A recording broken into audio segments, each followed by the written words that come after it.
Hi, this is Krista Stratus, the School Business Administrator for Swedesboro-Woolwich School District. I want to welcome you to the annual school budget hearing.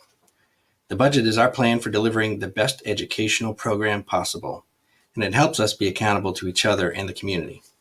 Tonight is the final step in the budgeting process, presenting the plan, opening the meeting for public comments, and voting on the board resolution in just a few moments. In the coming weeks and months, we will keep our eyes and ears open to the state of New Jersey as the consequences of COVID-19 continue to shape our government. Let's start by going through the summary of the budget. The additional state aid provided will be enough for a 0% local levy while we are maintaining progress toward achieving the board's goals. Overall budget of $31 million includes state aid increase of nearly $800,000 over the 2019-2020 school year. This does leave an unfunded state aid of $3.5 million per the School Funding Reform Act calculation. Our enrollment of 1,573 is as of last October, and we do have an estimated local tax impact of 0%, resulting in $68 decrease on the average home in Swedesboro and $150 increase in Woolwich. More on that tax impact in just a few minutes. The entire budget process takes about 6 months.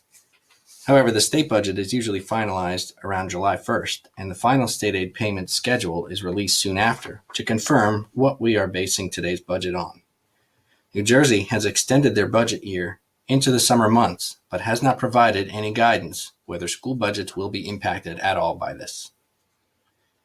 I touch base with our staff along this timeline while factoring in all of the variables that may be in play for a given year, like contract renewals, labor negotiations, state funding, technology, or facility projects.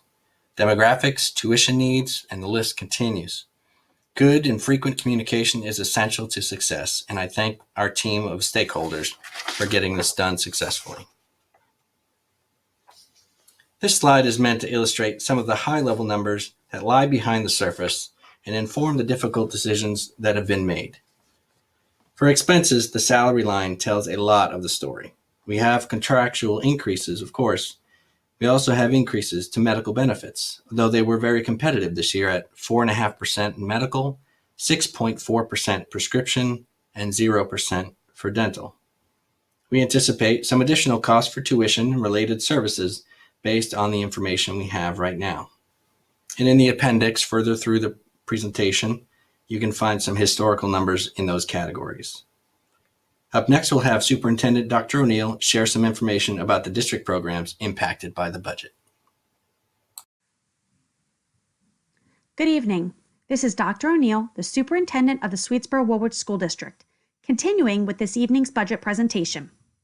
When establishing a budget, there are many factors that must be taken into consideration. One significant factor is the overall enrollment of our district.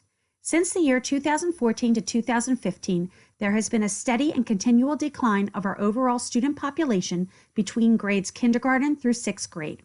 There's been a loss of approximately 150 students overall. As we continue to monitor our overall student population enrollment, we also monitor our enrollment by grade level. For example, our current kindergarten class size is made up of 195 students. We have already registered 195 students for next year's kindergarten class. We anticipate that number to increase as enrollment continues over the summer months.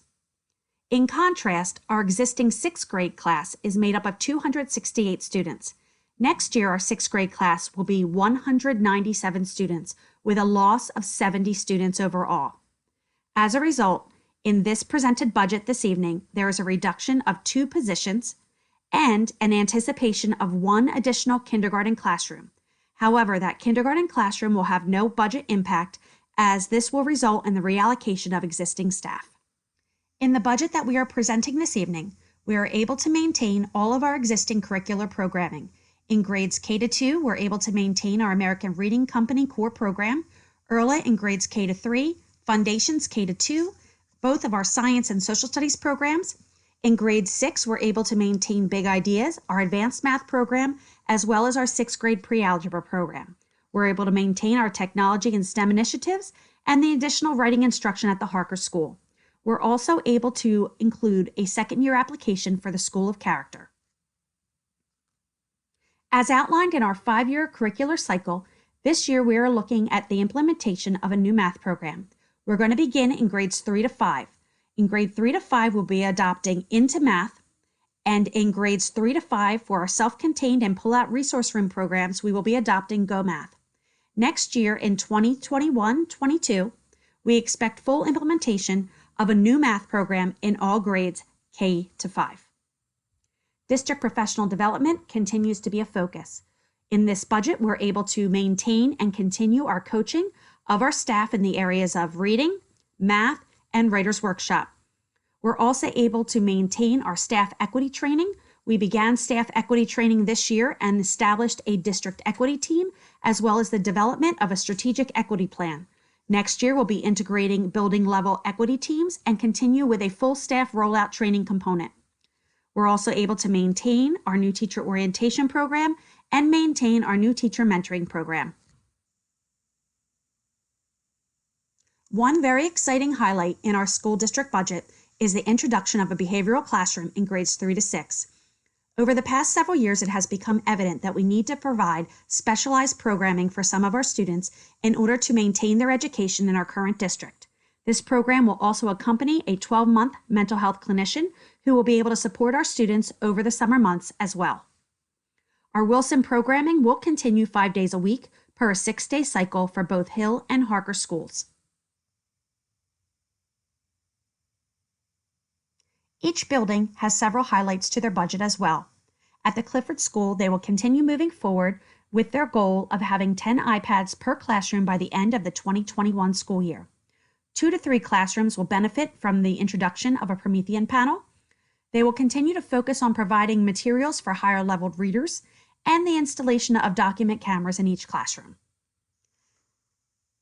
At the Stratton School, they will continue to focus on expanding classroom libraries, continue to increase technology available to students in the form of iPads and Chromebooks, transform the science room into a makerspace area for student learning, and continue to expand sensory pathways, as well as create a sensory space in the building.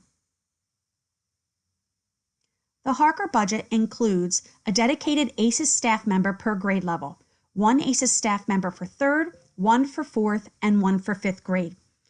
They are also focused on developing a sensory room to support both special education and general education students, to continue to expand the gifted and talented programming through competition and additional opportunities, and to continue to promote after-school clubs. At the Hill School, they're focused on improving the sound system in the multipurpose room, enhancing the makerspace classroom, introducing new shelving for classroom libraries in the ELA classrooms, and exploring a new literacy program for future years. At this time, I'd like to turn the budget program back over to Mr. Chris DeStratis, the Swedesboro-Woolwich School District Business Administrator. Thank you, Dr. O'Neill. Despite this year's increase in state aid, New Jersey is still underfunding our district by $2.5 million. Now we are sitting at 73% state aid funding, and we certainly hope to receive another decent increase next year. Our local fair share increased by less than 1% due to the state aid formula adjustments that were made. Local fair share is one of the metrics we use each year to evaluate the budget's impact on the community. We strive to drive it back to 100% as quickly and responsibly as we can, though the state aid adjustments are the key factor in getting us there.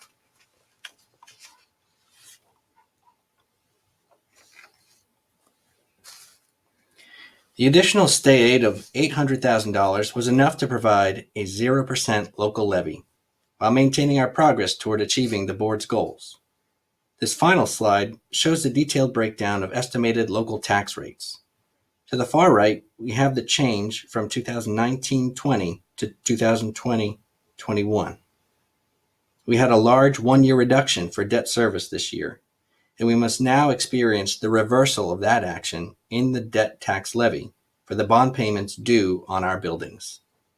The general fund remains flat at $16,349,434, while the debt service increases $900,000 to satisfy the bond payments coming due next year. You can see the movement of the debt service from one year to the next, with the reduction in 2019-2020 and the reversal for 2020-2021. Debt service payments will remain steady from here forward until they are fully paid. Woolwich Township also completed a tax reassessment that has changed the assessed values and thereby changed the share of school district taxes. As a consolidated district with two different tax bases, this results in a shift with Swedesboro that should also remain more stable going forward until another assessment is completed. The average impact on each home is included here as well.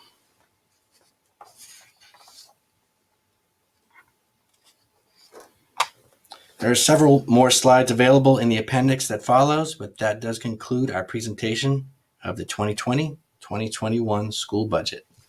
Thank you very much.